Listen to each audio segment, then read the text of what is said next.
Polity के first class में हमने जाना था कि कॉन्स्टिट्यूशन क्या होता है, और आज क्लास 2 में हम जानने वाले हैं प्रीएम्बल क्या होता है।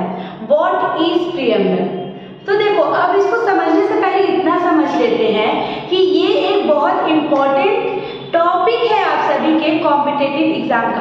प्री बेस से क्वेश्चंस बहुत आते हैं, चाहे आप लीगल कोई कॉम्पिटिटिव एग्जाम हो उसका बात कर लो, या आईएएस, आईएफएस या फिर आईपीएस की बात कर लो, सभी में ये बहुत ज्यादा इंपॉर्टेंस रखता है।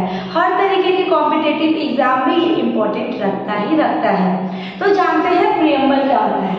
तो देखो, प्रीएम्बल किसी भी एक्ट का इंट्रोडक्शनरी पार्ट होता है। क्या होता है? इंट्रोडक्टरी पार्ट होता है, जो एक्सप्लेन करता है किसको? जो एक्सप्लेन करता है, किसको एक्सप्लेन करता है? उस एक्ट या स्टैच्यू के फिलोसॉफी और ऑब्जेक्टिव को। किसको? फिलोसॉफी या फिर ऑब्जेक्टिव्स को। क्या बोला मैंने? प्रीएम्बल किसी भी एक्ट का इंट्रोडक्शन पार्ट होता है, जो उस एक्ट के फिलोसॉफी और ऑब्जेक्टिव के बारे में बताता है। तो इससे ये समझ में आ गया कि प्रीएम्बल क्या होता है। प्रीएम्बल आपको हर एक्ट में दिखेगा, हर एक्ट के स्टार्टिंग में आपको प्रीएम्बल दिखेगा, बट इंडियन कॉन्स्टिट्यूशन का प्रीएम्बल बड़ा है, जिसको पढ़ना बहुत जरूरी है। क्यों बड़ा है और क्यों जरूरी है? क्योंकि कॉन्स्टिट्यूशन क्या है हमारा? फादर ऑफ ऑल लॉ, इसलिए इसका प्रीएम्बल तो पढ़ना मैंडेटरी है। ठीक है, अब हम ये जान लेते हैं कि प्रीएम्बल को और किस किस नामों से जाना जाता है।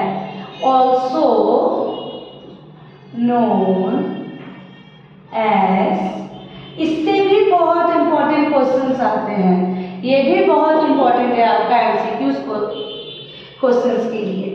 इससे ज्यादा डिस्क्रिप्टिव नहीं आते हैं, जब भी आते हैं एमसीक्यूज ही आते हैं। तो के.एम. मुंशी ने इसे क्या कहा था? Political horoscope of Indian constitution.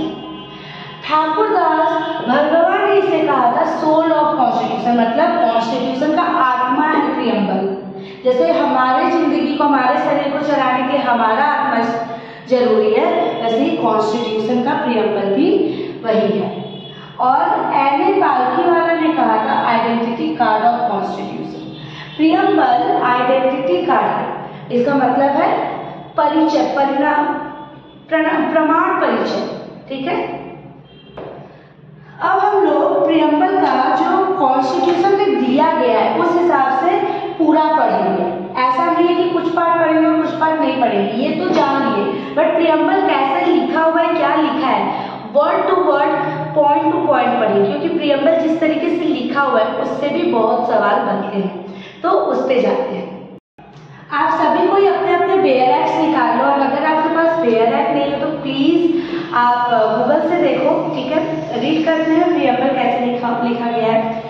We the people of India having solemnly resolved to constitute India into a sovereign, socialist, secular, democratic republic, and to secure to all its citizens justice, social, economic and political, liberty of thought, expression, belief, faith and worship, equality of status and of opportunity, and to promote among them all fraternity, assuring the dignity of the individual and the unity and integrity of the nation. In our Constituent Assembly, this 26th day of November 1949, do hereby adopted, enact and given to adopt, enact and give to ourselves this Constitution. तो अब हम लोग इसको points के हिसाब से जानेंगे। आपके बेयर एक्ट या जहाँ पे भी आप देख रहे हो वहाँ पे इन सभी वर्ड्स को अंडरलाइन कर लो। क्या करो? अंडरलाइन कर लो, बिकॉज ये सभी वर्ड्स बहुत इंपॉर्टेंट है, और इन सभी वर्ड से आपको प्रीएम्बल का जो ऊपर में लिखा हुआ है वो पूरा लर्न हो जाएगा। तो अब हम लोग इधर से समझते हैं कि क्या लिखा हुआ है। We the people of India, मतलब सिटीजन ऑफ इंडिया, हम भारत के नागरिक, सोलेमनली मतलब टुगेदर, एक साथ, टू कॉन्स्टिट्यूट मतलब कुछ बनाना, टू मेक। यहाँ मैंने इंडिया लिख दिया है क्योंकि यहाँ पे बात किसका किया जा रहा है, इंडिया का बात किया जा रहा है। सॉवरेन मतलब सुप्रीम मतलब ऊपर, सबसे ऊपर। सोशलिस्ट मतलब लिबरल मतलब एक जैसा सबके लिए, मतलब कोई भेदभाव नहीं करेगा, सबके लिए एक समान तरीके का। सेक्युलर मतलब होता है नो पर्टिकुलर रिलीजन, मतलब किसी एक धर्म को इम्पोर्टेंस नहीं दिया जाएगा, सभी धर्म क्या होंगे, बहुत इंपॉर्टेंट होंगे। डेमोक्रेटिक नो डिस्क्रिमिनेशन, किसी भी तरीके का भेदभाव नहीं किया जाएगा किसी भी बेसिस पे, ठीक है। रिपब्लिक मतलब लीडर चूजन बाय पब्लिक, वो लीडर जो हमारे द्वारा चूज करके दिए जाएंगे, ना कि राजा के बेटे को राजा बना दिया जाएगा। और सिक्योर मतलब सिक्योर मतलब है एश्योर। तो अब हम लोग इसे जानेंगे एक साथ मिलाकर, ठीक है। We the people citizen of India, हम भारत के नागरिक एक साथ मिलकर बनाएंगे भारत को सुप्रीम मतलब सबसे ऊपर वाला पावर। लिबरल मतलब जहाँ पे सब कोई एक समान होगा, जहाँ पे कोई पर्टिकुलर रिलीजन नहीं होगा, किसी एक पर्टिकुलर रिलीजन को हम लोग इम्पोर्टेंस नहीं देंगे।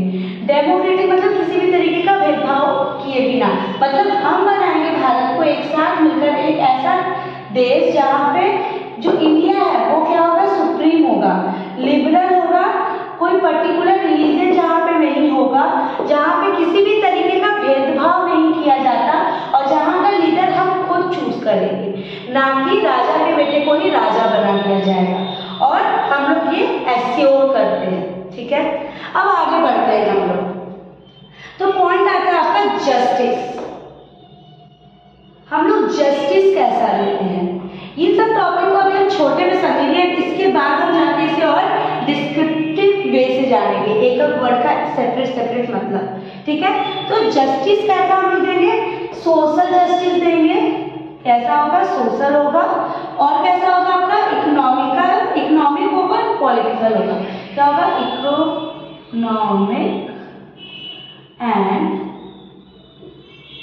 पॉलिटिकल, ठीक है। तो हम लोग जस्टिस कैसा, सोशल लेवल पे, इकोनॉमिक लेवल पे और पॉलिटिकल लेवल पे सभी को हम लोग जस्टिस प्रोवाइड करेंगे, ठीक है। अब आता है बात लिबर्टी का। तो लिबर्टी कैसा दिया जाएगा आप सभी को, लिबर्टी किस तरीके का होगा आप सभी का, liberty of thought, expression, belief,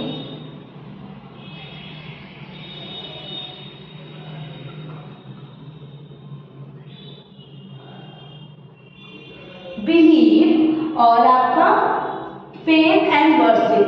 क्या होगा, फेथ एंड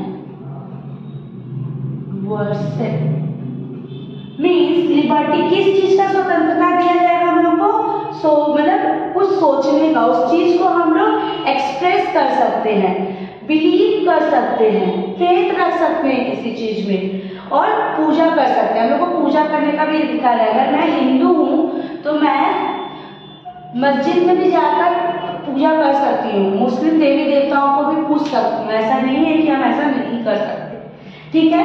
फिर हम लोग को मिलता है equality of status and of opportunity and to promote among them all, मतलब इक्वालिटी हम लोग को एक समान तरीके का स्टेटस, सबका एक जैसा स्टेटस होगा, किसी कोई भी ज्यादा बड़ा या फिर छोटा नहीं होगा। पहले जैसे होता था ब्राह्मण को ज्यादा इंपॉर्टेंस दिया जाता था, किंग्स को ज्यादा इंपॉर्टेंस दिया जाता था, और बाकी जो होते थे उन्हें कम इंपॉर्टेंस दिया जाता था, ठीक है। और अपॉर्चुनिटी, इक्वल अपॉर्चुनिटीज दिए जाएंगे हम लोग, क्या दिए जाएंगे, अपॉर्चुनिटी, ठीक है। एक जैसा अपॉर्चुनिटी भी दिया जाएगा। अगर ब्राह्मण के बेटे को कोई चीज करने को अपॉर्चुनिटी, कहीं पढ़ने का, कहीं रोजगार करने का है, तो नॉर्मल जो नीचे जाति की उनको भी है, ठीक है। फिर तुम्हारे जो आदमी लोग हैं, बॉयज और मेन जो है, अगर उन लोग को कहीं काम करने का अधिकार है तो वीमेंस को भी होगा, किसको होगा, वीमेंस को भी होगा। और क्या है, इस चीज को, ये जो इक्वालिटी है ये हम सभी में स्प्रेड करेंगे, ठीक है। अगर मुझे as a girl opportunity, equal opportunity मिल रही है तो मैं ये चीज दूसरों को भी देने की कोशिश करूंगी, दूसरी औरतों को भी देने की कोशिश करूंगी। ऐसा नहीं है कि इसको मैं अपने तक रखूं, नहीं, सब में हम लोग डिस्ट्रीब्यूट करेंगे। और अब आता है फ्रेटर्निटी। फ्रेटर्निटी मतलब भाईचारे की भावना, ठीक है। अब देखो इसमें से 3 वर्ड है जो ओरिजिनल ड्राफ्ट था प्रियम्बल का उसमें नहीं था। वो 3 वर्ड है, आपकी फ्रेटर्निटी में एक वर्ड आता है इंटेग्रिटी, ये, और आपका सोशलिस्ट,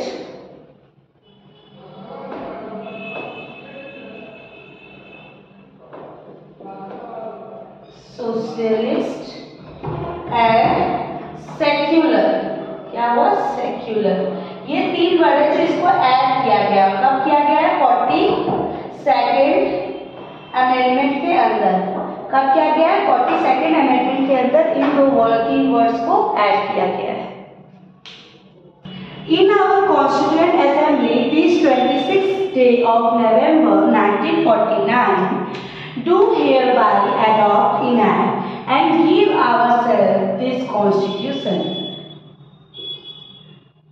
क्या बोल रहा है, 26 नवंबर 1949 को हम सब ने एडॉप्ट किया था, एनेक्ट किया था और खुद को कॉन्स्टिट्यूशन दिया था। कहाँ से, कॉन्स्टिट्यूएंट असेंबली से, ठीक है।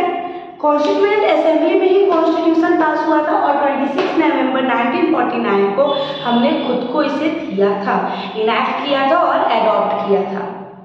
एक छोटा सा आप सभी का प्रियम्बल का इंट्रोडक्शन, जिसमें आप सभी ने छोटे में सब कुछ सीखा है। इन सारे पॉइंट्स को हम लोग डिस्क्रिप्टिव में अच्छे से पढ़ेंगे और इधर के पॉइंट्स को भी हम लोग थोड़ा और डिटेल्स में जाके पढ़ेंगे, क्योंकि आपके कॉम्पिटिटिव एग्जाम में ये सारे पॉइंट्स बहुत इंपॉर्टेंट है। और अगर आप लॉ के स्टूडेंट हैं तो आपके सेमेस्टर एग्जाम के लिए भी ये सभी बहुत इंपॉर्टेंट है। तो आई होप आप सभी को ये वीडियो अच्छा लगा होगा। प्लीज अगर अच्छा लगे तो लाइक, कमेंट और शेयर जरूर करें। धन्यवाद और सब्सक्राइब करना ना भूलना।